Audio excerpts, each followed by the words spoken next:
everybody, today on Declassified, the coolest super saloon that ever was. This is the car that makes M5 owners green with envy, but could be yours for less than the price of a VW Up GTI. This is the 5th generation Maserati Quattroporte, and today I'm going to be telling you a few of the things you may want to know in case you're wondering if this might be the car for you.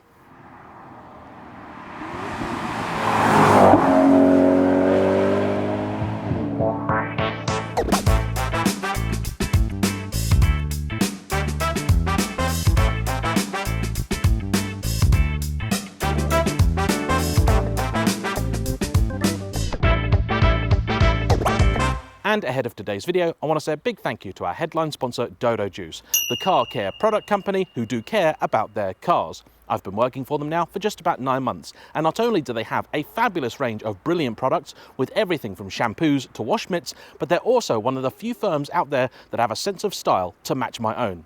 And don't forget, for 10% off anything in the Dodo lineup, simply visit the official Dodo store and use my discount code JAYEMM10. Now, onto the car. And there is no denying that the Maserati Quattroporte is a very special car. I'm sure many of you might recognize this one because I used to own it. I've been very lucky to be able to get it back for a day from its current owner, Dave, who may be looking to move it on soon, and I'm currently thinking of many ways I might be able to get it back. Such is the power of the Quattroporte. You see, not only is this car gorgeous to look at and glorious to listen to, it's also a rare example of an Italian exotic for which you don't have to make that many excuses. This is a car that you can genuinely compare with a BMW or a Mercedes without having to say, for a Maserati at the end of every sentence. This is a great car, full stop. The Quattroporte has been in production more or less continuously from 1963 to the present day, spanning 6 generations, of which this was the 5th, introduced in 2003, and it is widely regarded by many as the best of them all. The chassis code for this car is M139, and it was designed and built during a period where Maserati were under the control of their modernese rivals, Ferrari. As a result, the influence of the prancing horse can be felt throughout this car in everything from the powertrain to the switchgear, and as we'll see, this brought with it both advantages and disadvantages. The car was discontinued in 2012, but in some ways lived on because the Gran Turismo of the same period shares much of the major components of this, and that was only discontinued in 2019. Over the years, the car saw many changes, but there were also a few constants, including the fact that as the Quattroporte, this was exclusively a 4-door saloon available in just one body size. There was no long wheelbase version. It is just over 5 meters long, making it closer in size to a Jaguar XJ or a BMW 7. It is notably larger, for example, than a BMW E60. Inside, you will also find a luxuriously appointed interior, which, though it has pinched certain elements from lesser cars, still feels very special overall, and features, depending on specification, generous amounts of leather, Alcantara, carbon fibre, and even wood. Because of its length, legroom in the rear is decent, though not excellent, compared with anything long wheelbase, and boot space is okay. In this class of car, that's often disappointing, and the Quattroporte is no exception. It's just about doable, but airport car, this is not. And of course, one of the best things to come from the Ferrari Maserati tie-up is the engines, which here in a Quattroporte are exclusively naturally aspirated V8s. They are a member of the F136 family, so have relatives in the Maserati Coupe, the Maserati Gran Turismo, and also the likes of the Ferrari California, F430 and 458. The major difference between the two being capacities and the fact that in a Maserati they were always cross-plane rather than flat-plane in the Ferrari, hence the big difference in sound. Though I'll leave it to you to decide which is better.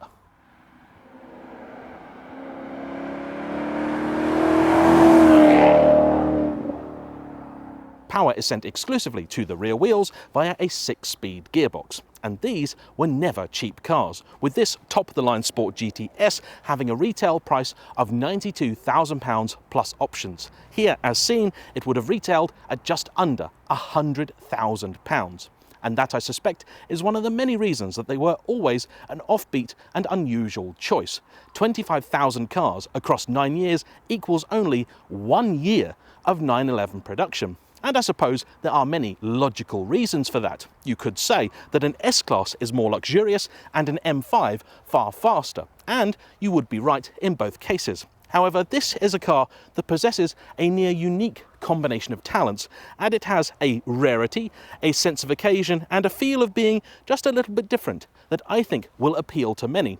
And I think today they actually represent excellent value for money too, because when new they may have been one of the more expensive cars in their class, today, thanks to our good friend depreciation, they're actually one of the most affordable. The Quattroporte 5 initially launched in just one specification, today known as the Duo Select after its gearbox. You see, Ferrari are the masters of many things, but executive saloons have never really been their speciality, and the gearbox was one area that really showed. You see, where every other rival was either fitting their car with a manual or a traditional torque converter auto, they decided not to do that.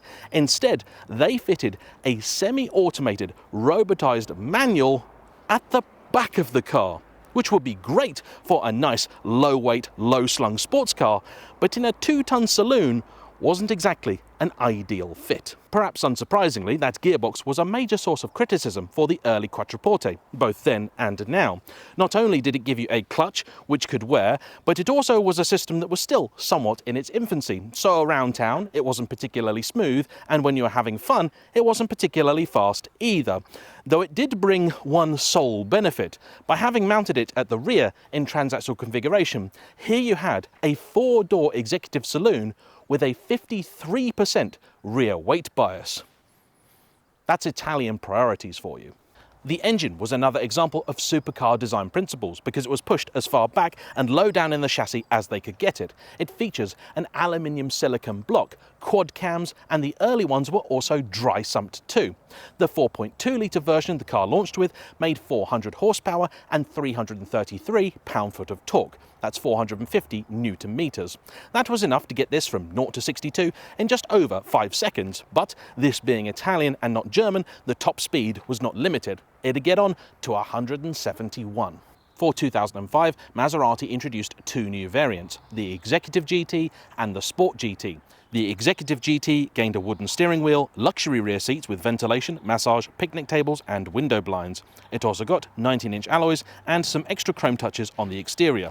The Sport GT got 20-inch alloys, revised software for the Duo Select gearbox, making it a little bit quicker. You also got Skyhook adaptive dampers as standard, and inside, more carbon, less wood. It was in 2007 that the first major change was made to the Quattroporte, with the introduction of the Quattroporte Automatica, now sporting a traditional 6-speed ZF torque converter. However, this was no simple task and required a redesign of the chassis because the new gearbox was now mounted directly to the back of the engine at the front of the car. This did have a very slight negative effect on the vehicle's balance, however, not a significant one. At the same time, the engine was also changed from dry to wet sump and retained its power figure but had a slight bump in torque. As soon as Maserati introduced it, it was clear that the automatic gearbox was a big selling point because some 70% of cars were then specified with it. In fact, when Maserati introduced the more hardcore Sport GTS, featuring lower fixed-rate dampers, bigger brakes and a noisier exhaust, they opted instead to stick with the torque converter auto, rather than going for the potentially more purist Duo Select box. And just a year after the automatic was introduced, the Duo Select was in fact dropped entirely. If you're wondering how to tell the difference between the two, it is fairly simple. First off, they should be labelled as such, Duo Select or Automatica. And if you're still unsure, look inside. The Automatic has a traditional automatic shift lever, but the Duo Select has a Ferrari-style T-handle, which is actually how you engage reverse. 2008 saw the car's one and only facelift, which brought with it new lights, new wing mirrors and a significantly revised front end, which pays tribute to the original Quattroporte from the 1960s but still looks a little bit more modern than the pre-facelift. I think it's a stunning car from just about any angle. The lineup was also revised, there now being only one gearbox. The entry-level car was rebranded simply as Quattroporte and retained the 4.2-litre engine. This was joined by the Quattroporte S, which got the Skyhook dampers as standard and a larger 4.7-litre version of the V8, now featuring 430 horsepower and 361 pound-foot of torque, or 490 newton meters. At the top of the tree was the second version of the Sport GTS, of which this is an example, and that featured a revised version of the engine with red cam covers and an extra 10 horsepower for a total of 440. That comes out the back of the car via a pair of oval exhaust tips, which deliver easily the greatest stock exhaust note of all time. Up front, the grille also features different slats. There is no chrome on the bodywork, and inside you have a smattering of a carbon fibre-like material that Maserati call Titantex. Unfortunately, over the years, the Quattroporte has gained a reputation for being rather ruinous to run, often compared more with the likes of old Bentleys and Rolls-Royces rather than Mercedes, BMWs or Jaguars. And I think this is largely down to two things. First off, the company's generally poor reputation, which preceding this car was not good at all and sadly well deserved. And secondly, the many people that have no doubt gone out and bought a high-mile, poorly kept example of an early Quattroporte only to be almost immediately handed a bill for greater than the value of the car. I would love to tell you that these people are exaggerating, but I simply cannot. Any Italian exotic has the potential to be very expensive, and a neglected one has the almost certainty of being expensive. If you can, simply avoid these cars at the bottom end of the market. And what is the bottom of the market for a 5th generation Quattroporte? Well, it's between £6,000 to £8,000. And the good news is that if you can spend just a little bit more, say between 10 and 12, you start to get into examples that look like they might not immediately require a massive spend. Spend a little bit more again, up to the higher teens, low 20s, and you can get yourself into a later S with the 4.7 litre engine. Then, if you want a GTS, you're likely going to have to spend high 20s, if not into the 30s. Do beware though, because currently on AutoTrader there are two cars claiming to be a Sport GTS. They are not. They are sports, some of which have the wheels from a GTS, some of which don't, but they are not a GTS. For a distinct clue, simply look at the badge inside, which says Sport GTS and not Sport. But do also be careful, because there are also legitimate Sport GTS out there that inside might not look right, because though the carbon fibre interior trim was largely free, the wheel was a cost option, some people out there, believe me, it happened, instead chose to go with simple painted piano black. Don't know why, but they did. And I would say the Quattroporte is an example of a car that, regardless of whatever price point you're looking at, a specialist inspection is a necessity. And if you're not sure where to take it, I highly recommend Sports Italia, who have been very helpful. Not only did they service this car when I owned it, but they've also provided some facts and figures for today's video. And let's look at some of those now, shall we? Servicing on these cars I would recommend at annual intervals or every 10,000 miles, but officially it's only biannual. A minor service will cost you £795 and a major £1,395. Maserati also weirdly recommend doing the lambda sensors every 4 years, but Sports Italia say there's simply no need unless they're broken, and if they are, that's an extra £600. A Maserati dealer will charge you near triple that. The coolant tanks are known to crack, but they're just £49 and it's free to fit them if you're having it done at the same time as a service. In Duo Select cars, the clutch is often a concern, but driven correctly, it can easily last tens of thousands of miles. Should a replacement be necessary, then it's £3,200, and that includes the clutch, bearings, flywheel and fitting.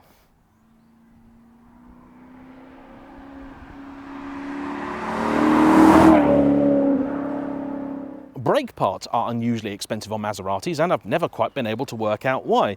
Discs are between £250 to £750 each. Pads similarly are quite expensive, £400 to £900 an axle. In many cases, they're a lot more expensive than the equivalent Ferrari.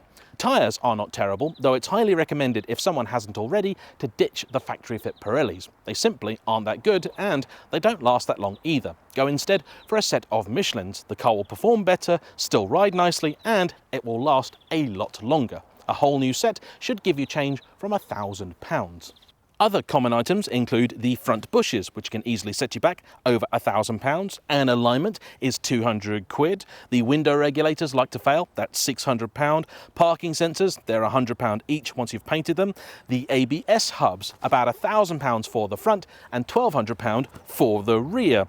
The suspension ECU also likes to fail for skyhook cars. That's £800 used if you can find one. Rats apparently like to nibble the ECU looms. The boot locks like to fail, budget about 300 quid. The headlights get water in them, 500 quid. The interior leatherette can peel, and that's as much as it's going to cost. I have some damage in this car from a previous owner, and to fix that it's going to be about 100 to 200 pounds. Not that bad. Certain parts are actually surprisingly reasonable, other ones not. Cam cover gaskets like to go, that's £720, and as the engine is painted red, often if they've come out, you'll paint those too. That's another 500 or 600 quid. The AC bearing likes to pack up, that's about 720 quid. The alternators like to go, the best part of 800, and the Duo Select reverse selector mechanism also likes to fail at £600, as do the door locks, just over 400. Now, at this point, I am sure I have already put you off, but I'm afraid I haven't even got to the big stuff, which includes corrosion. This is the Achilles heel of not just the Quattroporte, but also its sibling, the Gran Turismo as well. For reasons known really only to particular people in Modena, though these cars have an all-steel chassis, it wasn't really felt necessary to protect it all that much. And this means that things can get pretty bad pretty quickly. On any one of these, I would consider it a reason alone to have the pre-purchase inspection. Fortunately, this being a later car, it wasn't actually bad at all. Only a few pieces of minor surface corrosion. They won't all fail, but if unattended, they certainly will. To protect the underbody costs about £500 or £600. It's an easy thing that can be done at the same time as a service. However, if damage has already been done, Sports Italia have become specialists in doing repair work. And this is partly necessity because the last time I checked, the problem was so bad, the factory had actually run out of front subframes. If you do need some work done, budget at least £2,000. Hopefully you'll buy a car that doesn't have it, but it is by far the single biggest issue that these cars suffer.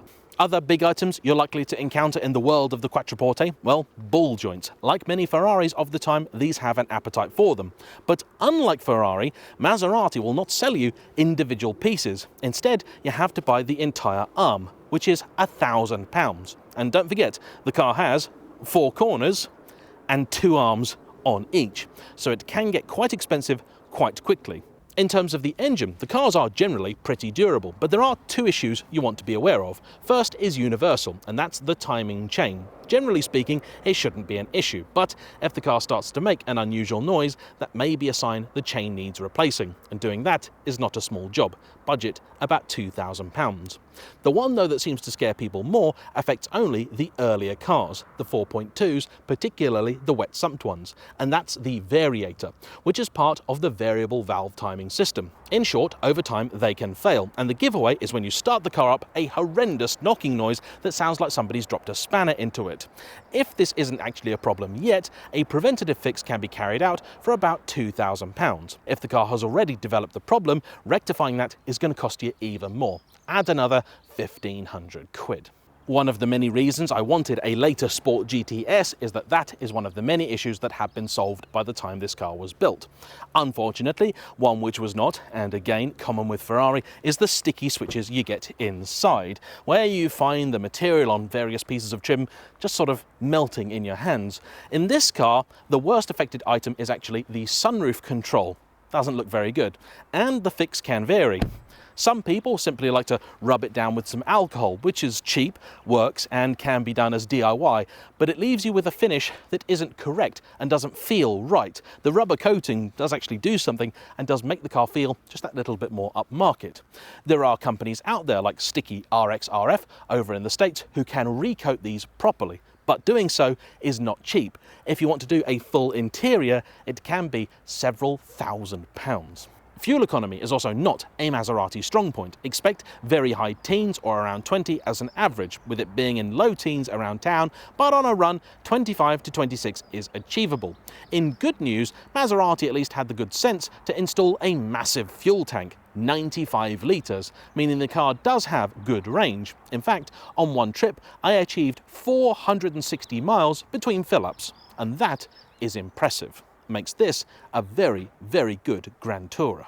And now I'm sure many of you are sat at home going, thanks James, you've just saved me a pile of cash, because before I watched this video I was genuinely thinking of buying a Quattroporte, and now you have cured me of that notion. I cannot think of any possible reason why somebody would want one of these, but I assure you there are many, many reasons.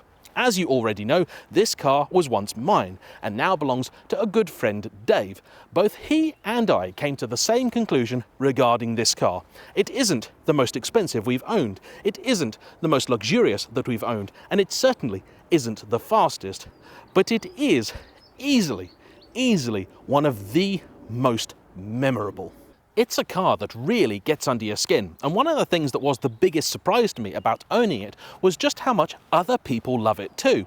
When I bought this, I thought, yeah, okay, we know what it is, we know that it's special, but to just about everybody else, it's a big grey saloon. No more exciting than a Ford Mondeo. However, I couldn't have been more wrong. The number of looks, stares, and unexpected conversations you have with a Maserati is unbelievable. The public love this car, and it's equivalent, I would say, only really to having a Jag. I know a lot of people that would love to own a Ferrari, but are fearful of the public perception. You get absolutely none of that with a Maserati. You will be adored anywhere you go, particularly if you have the valves open and you go past a crowd of young petrol heads. They will love it. And even this, the most hardcore of them all, the Sport GTS, still rides absolutely beautifully. Yes, it's a little firmer than other models in the line, but it's also considerably more comfortable than my recently acquired Cayenne. This is a very sophisticated car. Sure, ground clearance can be an issue thanks to that impossibly low engine, and multi-storey car parks are a constant concern thanks to the rather large wheelbase, but this is an extraordinarily capable car over long distances. I once did 900 miles in 2 days in it, and it was absolutely fine. More than that, because of the range, I only needed to stop for fuel at my destination and when I got back home. Beyond that though, if you do take it up to Scotland, not only is it capable, calm and comforting on the journey up there, but when you've arrived, it's also a lot of fun. I've never known a car more singularly transformed by the sport button than this, and that's particularly impressive when you think of how little it's probably doing. There is no adaptive damper in here, there isn't really much else going on, but still there's something about the car that just comes alive when you press it. The valves in the exhaust open, and I'm sure that has something to do with it. The gearbox also becomes a little more responsive, and though the ZF is now old hat, here I think it's been tuned just about as well as you'll ever find it. Put it into manual mode, use the big paddles you get with the GTS, and it's a joy. The engine too, sure, lacks a little bit of torque low down, but also loves to rev, and, have I mentioned it before, that soundtrack.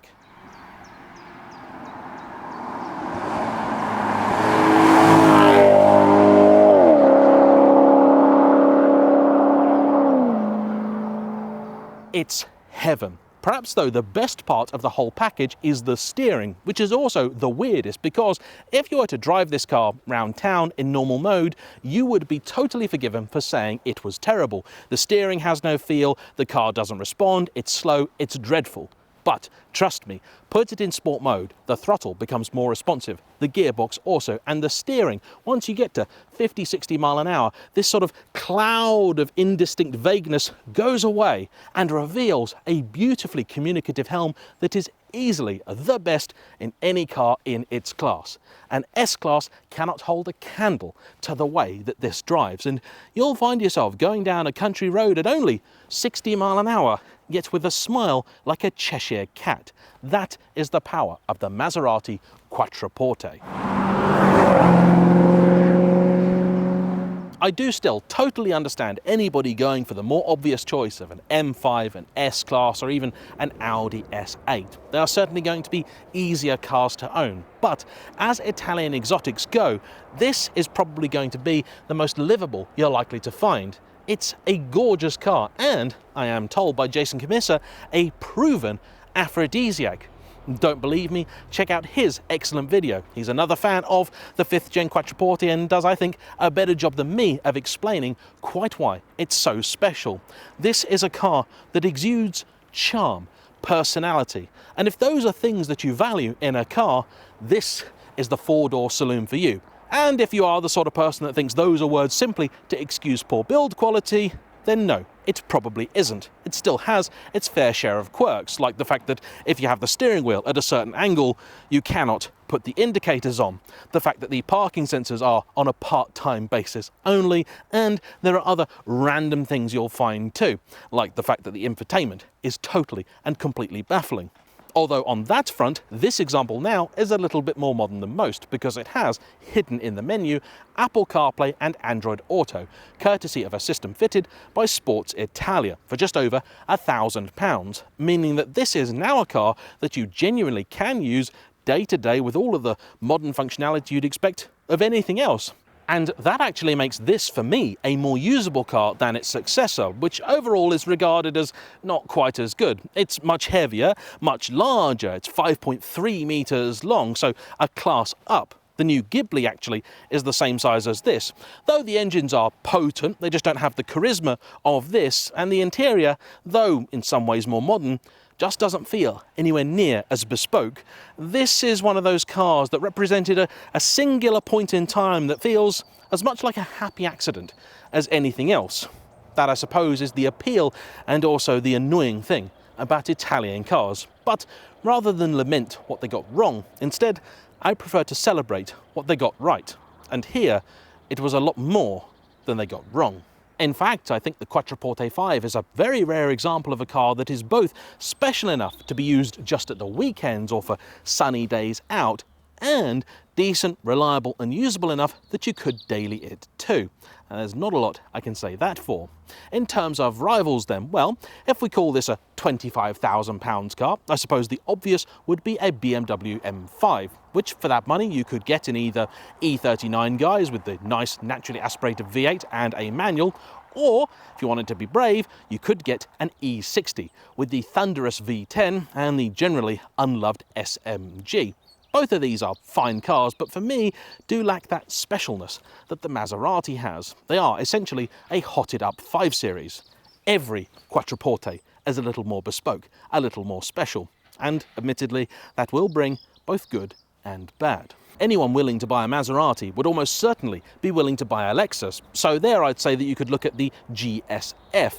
It's not quite as luxurious as the LS, but it's certainly nicer than the RC or the IS. However, that's a car that for me just fell short of expectations in some key and unforgivable areas. The engine has a really weird lag to it, the gearbox isn't quite good enough, and the handling is just off. And that's a shame because it's a striking looking car available in some amazing colours, particularly the blue, and the interior is equally as wondrous and, I'll admit it, much better built than the Maserati. What then does that leave us with? Well, I suppose if you're feeling very brave, a Bentley Flying Spur, but the truth is they will cost more to run than one of these, no matter what anyone will tell you. Then I suppose the only real safe but sensible alternative would be a Jaguar XJR. And if you're willing to go with the X351, the last of the line, there you'll find a car which drives very well, has far more pace than this, but has a lot more tech and luxury features inside, more sunroofs if that's your thing, a little bit more space too, but just doesn't feel quite as special when you're on it. More capable, yes, but with a slightly smaller smile. The Alfa Romeo Giulia, I suppose, is far too expensive in quadrifoglio guise, and that really is the one you want, isn't it? And it's also just a little bit too harsh. It's a very unpleasant thing, and inside feels quite plain compared to this. The modern day Ghibli is then a very, very dull car by comparison, though in some ways interesting, and that really leaves this truly as one of a kind. In many ways, the only real 4-door Ferrari, because the Puro Sangue, in my mind, just doesn't exist. This is the 5th generation Maserati Quattroporte, and I hope you've enjoyed today's video. If you have, don't forget to hit the like button, comment down below, and subscribe if you haven't already. See you for the next one. Bye-bye.